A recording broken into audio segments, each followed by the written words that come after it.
Hello everyone and welcome back to another Lorcana video. We're diving back into the Ink Inc CCQ and we're diving into the semifinals between Sailor and Michael here. So we have a nice Amethyst Ruby matchup against dogs. So Amethyst Ruby, is a deck that should go well against dogs. So it should be an interesting matchup. So thank you all for tuning in. If you haven't subscribed to the channel or liked the video, those things help the channel out a ton. Thank all of y'all that did that on the last video. The last video was the finals of Ink Inc, so go check that out if you haven't watched it as well. But yeah, it's enough vamping for me. Let's dive into this game. So, beginning of this game here, we saw Sailor go into the lady play first. Michael is going to get down a Mulan. And of course, that Mulan, whenever you put it down, it starts off with a 2 damage on it, which, back in the day with the Rapunzel, used to be a crazy draw. So if any of you out there that are used to play the Mufasa deck, I still have fear of Mufasa coming down and just high rolling into craziness. But anyways, maybe that's just me. I don't know. But so Sailor follows up his lady with a Bobby Zamersky. And for someone who's been playing dogs a little bit recently, like that Bobby Zamersky, you love to get rid of a Lilo with the Bobby Zamersky. Because then that just allows you to play it from your discard at any point in the future. It's basically like keeping it in your hands, but it not actually being in your hands. I don't see that card in his hand currently, so it's gonna be interesting to see what he decides to ink here. Go Tamago. I got the Donnie Under the Sea. So a lot of options. A lot of options here. And Rhino. Is it Under the Sea gonna be the option here? It might be. No, he decided not. So yeah, it's what's interesting is I think the easy option here is Rhino because it's like, oh, that doesn't really do much at this point in the game. But that Rhino with the Under the Sea is so powerful. And the way that Sailor has constructed this deck is, dogs used to be this aggro deck. Now Dogs is turning into this control deck that Sailor's playing, which I think is really fun because Sailor's known as a control player. I know if I sat down across from him and he started playing Dogs, I'd be like, what is happening here? But the way he's playing it is ultra control-y with the Rhinos, with the Dahlia Moon, just these options that allow you to reduce the strength of your opponent's characters and then sing Under the Sea on them. It's almost like the red-blue ice block that Sailor pioneered a few sets ago. If you read his guide on that, it was so in depth. Like I remember I printed it out before I went to DLC Vegas and I put in this binder and it was like it looked like a book. It was crazy. So yeah, it's very similar to that, which I think is why Sailor's picked up this deck and is obviously piloting it so well. So anyways, so Michael here went with the Diablo, and of course that Diablo, that 2-cost Diablo does cause some problems for the Dogs player because without that Rhino or Dahlia Moon, the Under the Sea is not going to hit it, right? And that's how you can really hurt these Dogs players is if you can get a lot of characters out with that high strength, the Under the Sea is useless, which means they can't remove your cards, so they have to start trading into it, which is not what the Dog player really wants to do. However, Sailor does have all those tools in his deck to reduce that strength, so the tools are there. And he obviously knows how to use them. So he goes into a Nani, and of course Nani allows you to look at those top 4 characters or top 4 cards in your deck and pull out a character that costs 2 or less. I didn't see what he pulled out, but his board's starting to look formidable here. Michael on 3 ink here. He definitely could go wide here. He's got 2 more Palace cards in his hand.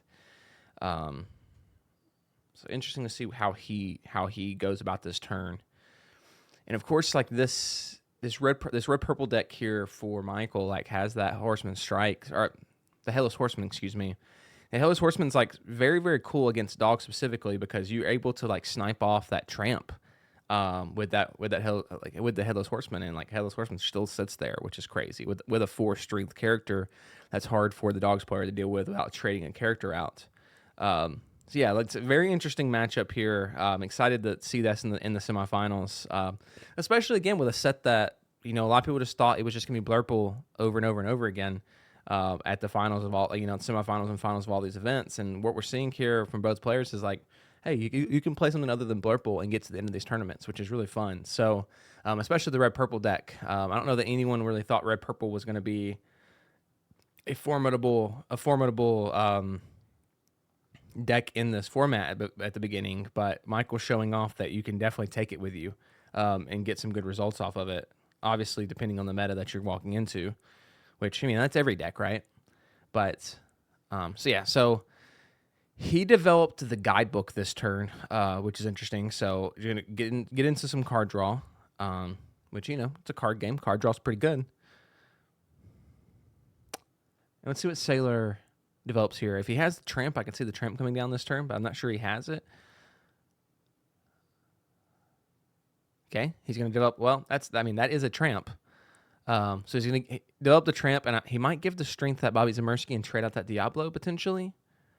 Might be the play here. That's one easy way to get rid of it, obviously. Okay, now he goes into Big Tramp. Okay, so I was a little bit behind, but yeah, Big Tramp comes down. So it's going to pull, what, 5 cards from his deck? And obviously has to discard 5, but it allows him to really cycle through some cards here to make sure he has the answers that he wants. And again, I think that's another, I mean, obviously this seems so simple, but for like a new Dogs player like me, like I would have probably just played Big Tramp first. And not, just because I'm like, hey, like I can get it down. It's great. But playing that other tramp lets you see one more card. And sometimes that one card is exactly what you need to get the value that you want out of this deck. And for him at this point, like this Mulan, Palace Guard, like they're both under the seeable. And then of course, like there's a lot of options for Michael here that would also be be able to be under the seed. However, I would like to see the Headless Horseman here from Michael if he has it. He had the ink to play it, obviously. I don't think he had it in his hands, which is why Guidebook came down last turn. But all right, so he is going to pop that Guidebook. Lets him draw 2 cards. Okay, we see a Sisu.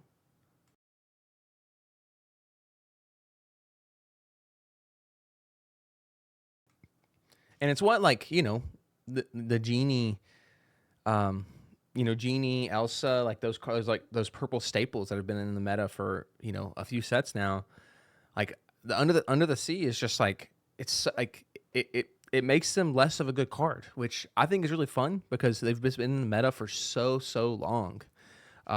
So it counters those cards, which I think it's fun. Obviously, I haven't played purple in a few sets, so purple players probably disagree, but having some counterplay to those cards is I think healthy for the meta and good for the game overall. You could argue that Dogs isn't great for the great for the game, or it's not fun to play against for sure. But I think having some options in the game to play against it is important. So let's see what he does with his 3 ink here. So obviously he inked that Sisu.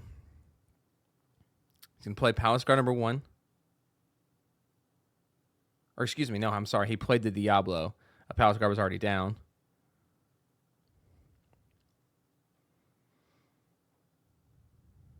And he knows, like, since that, like, it's the thing about this. It's the thing about playing against the Dogs right now. It's like if they get that tramp down, you expect that Under the Sea to come very, very soon, right? Like you expect them, like that's that's what they went to go find most likely.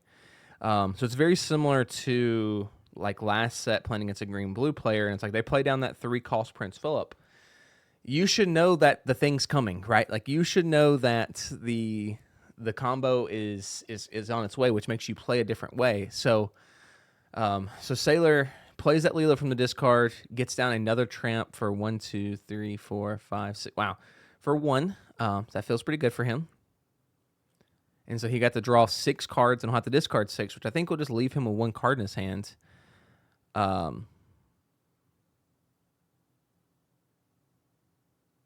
let's see what he decides to keep here. I see Dahlia Moon in his hand. We see the Lady Shift, which obviously he would love to have just to refill his hand. But that's the kind of the problem right now for Sailor is that I think he was only holding 1 card in his hand.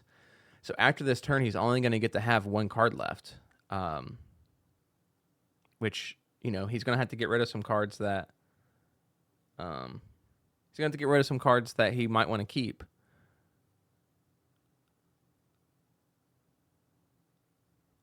All right, so Dahlia Moon. Okay, it's coming right now. Oh my gosh, another tramp. Oh man, and this is where, like, as Michael here as the red purple player, it's like, man, like you're just kind of sitting around. It's like the SpongeBob meme where Squidward just like sitting up in his house and Patrick and SpongeBob are just like out playing around. It's tough because it's like the other players just like, obviously these turns for the Dogs players take a good amount of time because these tramp decisions, drawing those cards, discarding them. Like there's just a lot of time that goes through on these turns for the dogs player that the red purple player is just like sitting back and watching, and there's not really a lot that he can do. Sailor did not find Under the Sea unless I missed it in all those cards. So, which we know that he discarded one earlier. So he did not find it here, which he played Dahlia Moon onto that Diablo, which stinks because now that piece is gone. And he's not going to get the value he wanted, because if he draws into an Under the Sea, like he just wipes the full board and Michael's out of this game. I mean, he's definitely still not in a good spot. I mean, look at the boards here. We got, 8 characters for Sailor versus 3 for Michael. But, he's in a spot that, wow. I think he kept Rhino, I believe. Okay, so Nani is going to trade out or hit into the Mulan. And we're going to quest with the big tramp. I think he quests with everything, excuse me. So he's up to 8 now. And that's what, if you're playing against this red-purple deck, it's so important, or any red deck currently. Like, if you see that Mulan on the board, that one-cost Mulan, you've got to get rid of it. Because if he's able to shift if he's able to shift the big Mulan, like, he's doing some damage, right? Like, he's able to take out almost your whole, 3 characters on your board and take 1 damage back, which is crazy. So let's see what Michael does here to try to catch back up tempo-wise in this game.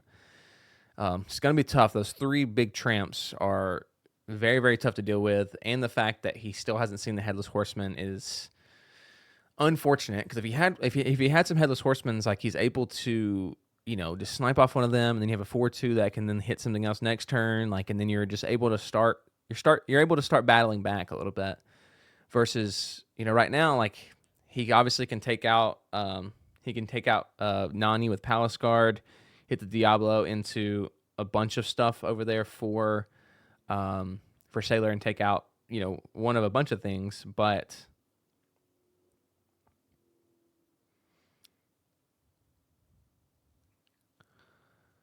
yeah, so a lot of options for him. So let's see how he tries to get out of this. And of course, if you're going into a tournament like this, you've played against dogs. You've put your reps in against dogs, so how awkward some of these decisions are, but how important it is to start wiping this board out. And something we didn't mention at the beginning of this is that, looking at the players' records, like Sailor's on 9 wins, 1 loss, 1 draw, and Michael's on 9 wins and 2 losses. So Sailor got to pick and go first in this, which obviously is a massive advantage. So.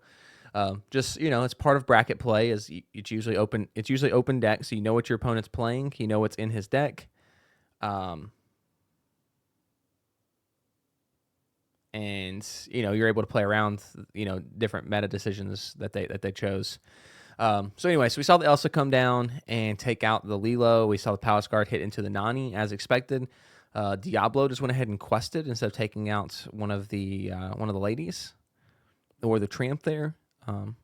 So we're going to see a Lilo come down from the discard from Sailor.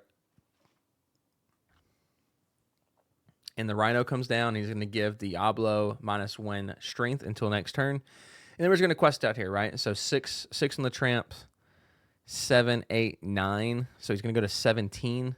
And yeah, I mean, there's just that's the obvious decision here. Is let's just quest this game out.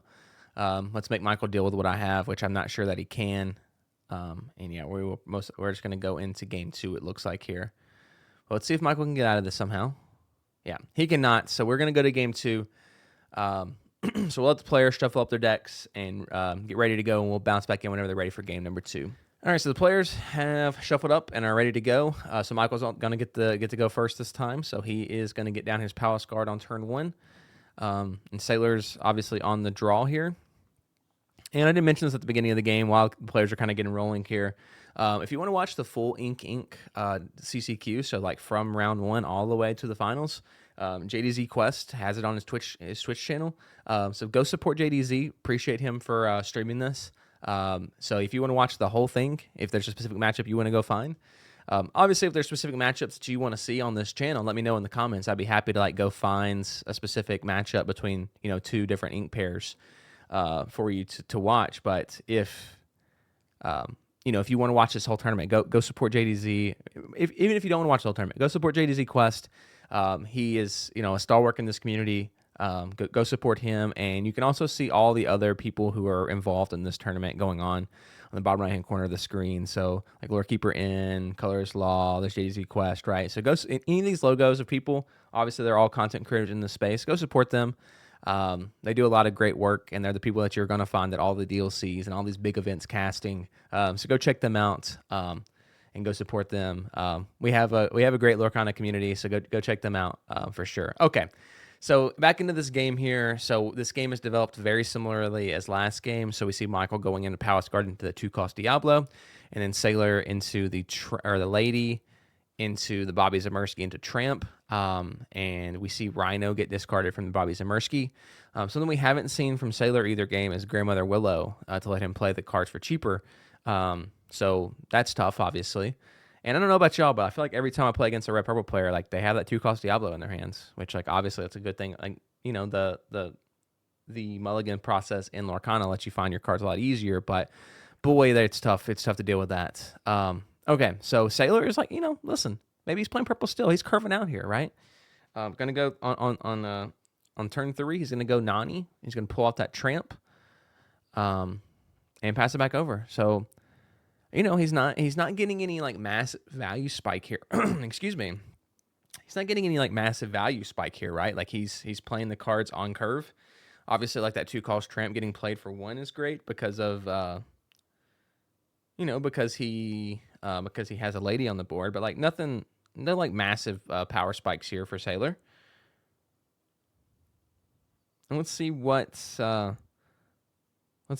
Michael can do on his side too. To counteract this. So he inks his bell.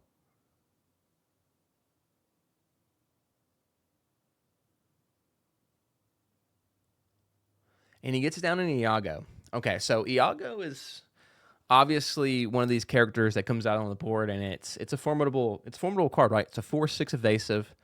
The only problem is that it's if he gets targeted by any action, it just gets banished, right? So that Dahlia Moon from Sailor would just snipe this Iago.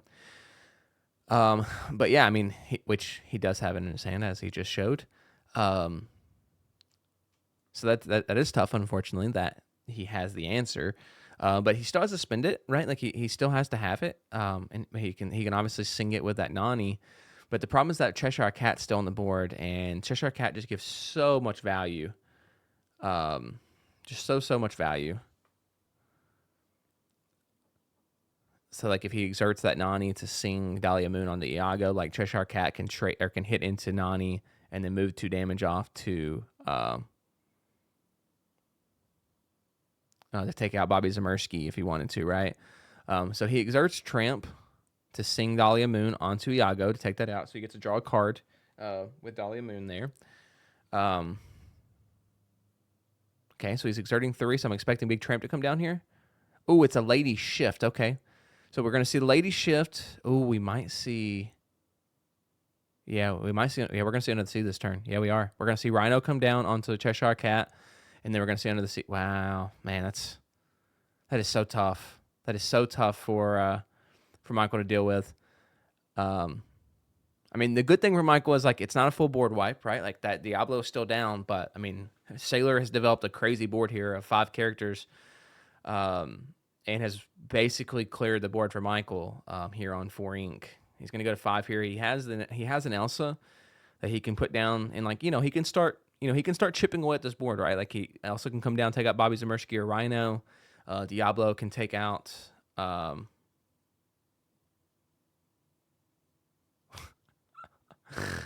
Sailor, because Under the Sea makes you put the characters under your deck. So Sailor put the Under the Sea under his deck after he played it. That's hilarious.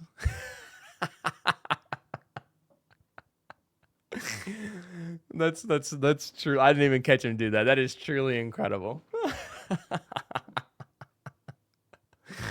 The judge says something to him, and he's like, "Oh, Michael, you didn't put your characters on the deck," and it was actually him. That's so funny. That's so funny. Happens to all of us. That's awesome. Listen, these players are human as well. That's great.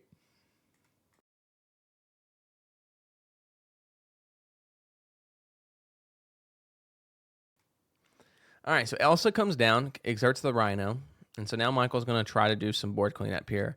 The problem for Michael is like, lady that 4/4 lady's still there, and the 4/4 lady does some work, right? Like it obviously helps you sing earlier, like Sailor just showed us, but also like it's a 4/4, and like there's not a lot in Michael's deck that takes care of that, especially at this point in the game. So he's he's in a tough spot for sure. So yeah, he's not even going to swing that Diablo into anything. He's just going to pass at this point. So Sailor takes the turn back. And of course, like, another Rhino or Dahlia Moon under the sea would just wipe this board completely out. I don't know I doubt he has it, but that is an option for him. Okay, we're gonna see Willow come down. So now I think he has Big Tramp in his hand, which we see Little Tramp. And then we're just gonna quest out here, it looks like. So what, 1, 3, 4, 5 to get him up to 6. And he's gonna pass it. So yeah, he's just like, say, hey Michael, clear my board, dude. Like I'm exerting. Let's see if you can take me out before I win this game. All right, we see the Dumbo developed. Dumbo's obviously a good card, but it is a bit slow for where this game is at currently. Like you don't really want to be drawing those cards from Dumbo. You need to be trading cards out here as the red purple player.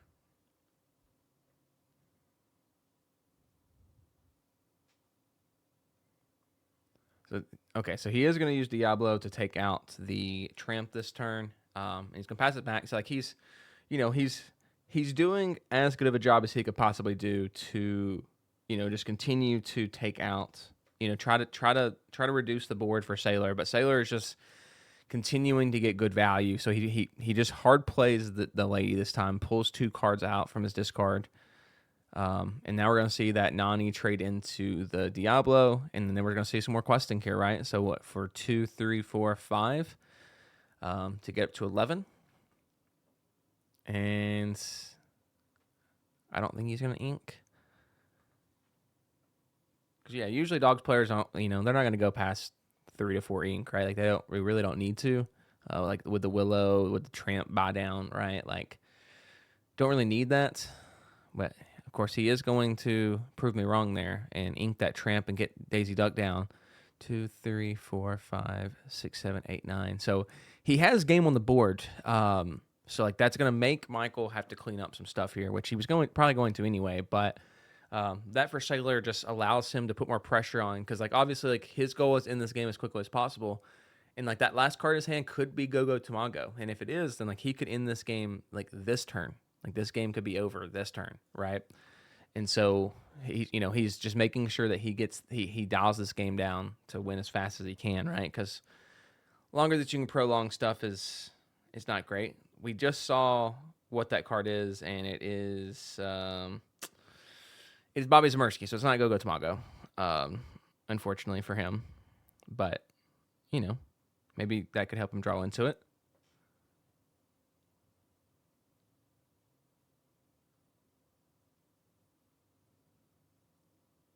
So, yeah, it's obviously in a really, really rough spot here for Michael, trying to find a way to get out of this.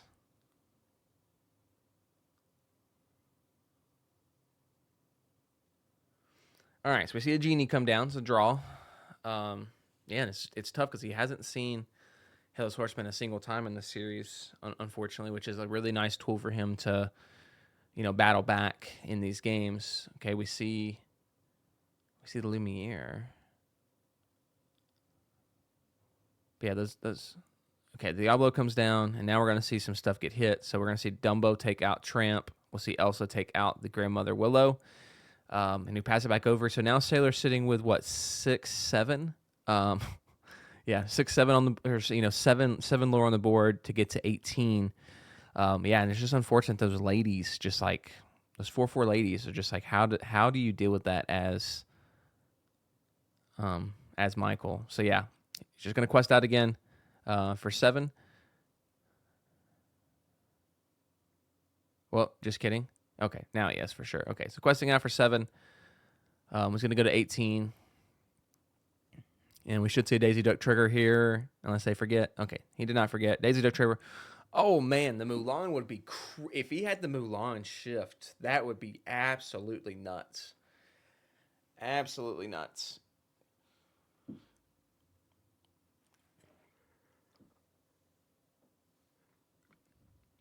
Yeah, I'm not sure how Michael just like with the four with the four health characters on the board. There's not a lot that Michael can do here. He's gonna play the guidebook and pop it because it's semifinals. You gotta try to get there no matter what. But yeah, I'm just not seeing a way out of it because he's got to get rid of both ladies, Daisy, Lilo somehow, and one and one of the other characters, either Rhino or Bobby Zemirsky. So like a lot of board clearing has to happen here. And unfortunately for him, like he just doesn't have the four attack characters on the board to deal with the two ladies. Because yeah, if he had the Mulan shift, like that would have been a crazy pull. Like he could have hit the lady and taken out another lady and a Daisy Duck or even the Lilo. Oh man, that'd been crazy. Obviously, like I'm just wish casting here, right? But okay, we're gonna see Dumbo activation on Elsa. Draw a card. Yep, I see the handshake. So that is the game, unfortunately for Michael. And yeah, Sailor just took it down. It's very unfortunate. I mean, Michael didn't draw the cards he needed to draw with the Headless Horsemen and things like that. But and obviously, like Lumiere becomes like a really tough card to deal with for Sailor as well because it just gives everything more attack, which is harder for Under the Sea to hit. But yeah, just all kinds of like just Sailor just master classing on how to play dogs in this tournament so far. So yeah, if you haven't checked out the finals, you can see Sailor play in the finals as well, which was another great series. So it's already on the channel. Go check it out. And yeah, if you watch dogs, you're like, man, seems like it'd be fun to play. Sailor just hosted a masterclass on his Metafy that released yesterday that you can go check out as well. And I rumor has it a guide might be coming as well. So if you want to check out dogs, the man himself will be telling you how to play it. So go check that out, his Metafy. But yeah, thank you all for tuning in. If you made it this far, thank you for sticking around. If you haven't already subscribed to the channel, we'd love to keep you here and keep you along on the journey here. We have DLC coming up on this weekend and the and the CCS event in Texas. So two more big Lorcana events coming up this week. So that we'll be covering them on this channel and going in the next week. So subscribe to come along on the journey with us. And as we continue to grow the channel and just hopefully grow what the content that we have for Lorcana. So thank you for being here, and we will see you next time.